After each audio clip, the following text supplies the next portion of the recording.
you can look at the evolution of gaining command of the air, and initially we had unarmed aircraft patrolling the lines over the fields of France in World War I. One day, some intrepid young officer, flyer, went up there with a gun. The beginnings are really in World War I, and both sides had ideas about how to gain control of the airspace over the front, and they tried different things. None of it worked very well, but in the end, the Allies simply were able to overwhelm the Germans because of their production capacity and their ability to train and field pilots. World War II is where air superiority and the recognition across the joint force came in, that you have to have air superiority in order to allow our surface forces to maneuver, to mass, and then to apply effects. Imagine, if you will, the opening scene from Saving Private Ryan and an undefeated German Air Force overhead. I think D-Day would have been imperiled, and if we had pulled it off, it would have been at a much higher cost that would have been unnecessary. My preference is that we don't allow anybody to inflict that on us. So I think in the popular mind, it goes unremarked. Nobody says, hey, there's no German Air Force in Saving Private Ryan. That's exactly right. There's no German Air Force because we took care of it ahead of time. Since then, when we talk historically, the Korean War was probably the last example where our ground forces faced an attack by a hostile air-breathing platform. And it was in the skies over North Vietnam where we last faced an extended struggle in the air for air superiority. We haven't had to do anything like that since. A key piece of air superiority is not only my ability to use the air, but my desire to keep the enemy from using the air. I don't have to use airplanes to do that. And you saw during Vietnam and through, particularly the Arab-Israeli War in 1973, the rise of integrated air defenses and their effectiveness against aircraft that are not equipped to counter that type of a threat. You get the Desert Storm and Desert Shield. The Iraqi Air Force only challenged us in 1991 on the first night of operations. But we went after air superiority by going after their airfields, and we put them out of action in a big way. We used runway busters, we broke their hardened aircraft shelters, and if they came up, we shot them down. And we got air control and then air superiority very quickly in that war. But we had many more airplanes, we had many better pilots, better airframes. It was all kind of one-sided, to be perfectly frank. I don't know anybody in uniform, any sane military commander that would say, I really don't want or need air superiority. That it's the effect. It really shouldn't come down to how that effect is achieved. And oftentimes, I think we in the Air Force get into this do loop, if you will, of trying to talk about a technology when really what we are trying to talk about in the broadest sense is the effect that we're seeking to gain through that technology. This modern force that we're operating is now leading us down paths where we have created a joint force that is integrated under the umbrella of air power in a way that was previously unimaginable. My fear is that that assumption of air superiority moving forward will blind us to the way we plan to fight that joint force. Air superiority is the first, in my mind, the first and most important part of integrating a joint force.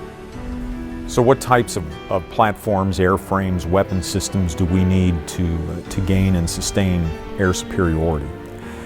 I think technology has evolved to the point now that many of the same platforms will be used in a host of other missions, but specifically for this mission, obviously you need agile, maneuverable aircraft.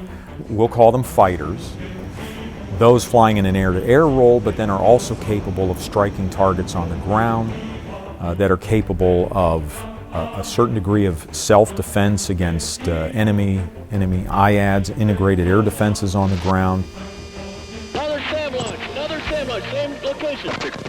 So now we've got a situation where we're not only facing more capable air threats on a continuing basis, we're facing more capable surface-to-air threats, which present another challenge for our ability to seize control of the airspace and then use it while it's going on. So missiles with greater acquisition capability, greater range, greater maneuvering, make it that much more challenging for us to grab and to seize and maintain that command of the air. If we just assume nobody's ever going to come up and meet us in the air, we've opened a window of vulnerability that they'd be idiots not to walk through. We have to make sure that we don't present them with that window of opportunity or create a window of vulnerability. If they have aircraft that can fly higher, faster, and farther, that presents a challenge for us to counter those specific types of threats. So we have to be able to reach as high, as fast, and as far as they are with either our aircraft or, more importantly, the weapons that we use to counter those. So the reality is this threshold between where we are and where our adversaries are is so great they don't even invest in trying to close that gap. They look for alternatives, less effective alternatives to challenge us. But we're changing also. Space and cyber are increasingly important to gaining air superiority in ways we do not traditionally think of today. Since World War II, airmen have recognized that they need to wage two fights. The first to gain air superiority, the second then to exploit that air superiority in support of the joint fight. Although the joint fight is the #1 priority, sequentially, gaining air superiority must occur first. We will eventually move to a point where the capability exists to conduct air superiority missions without a man in the cockpit. As machines get more and more complex and capable, what we actually do is we should design them so that they allow humans to leverage the specific capabilities that humans have and let machines leverage the specific capabilities that we can put in with machines. Technology is always a threat to anything you do militarily. You have to be able to try and find out everything you can about it before you have to face it. New weapon systems are always a threat, and you have to do the best you can to get in front of those things and know about them before you are confronted by them. So how do we integrate this notion of air superiority into a joint professional military education? I think is critical. At a tactical level, that may involve weapons and tactics and those kinds of things, but at the more senior level, at the strategic level, thinking about air superiority requires a longer view. Those students need to be thinking about things like the industrial base, budget priorities. They also need to be thinking where that would fit in a broader campaign, the necessary conditions for attaining victory.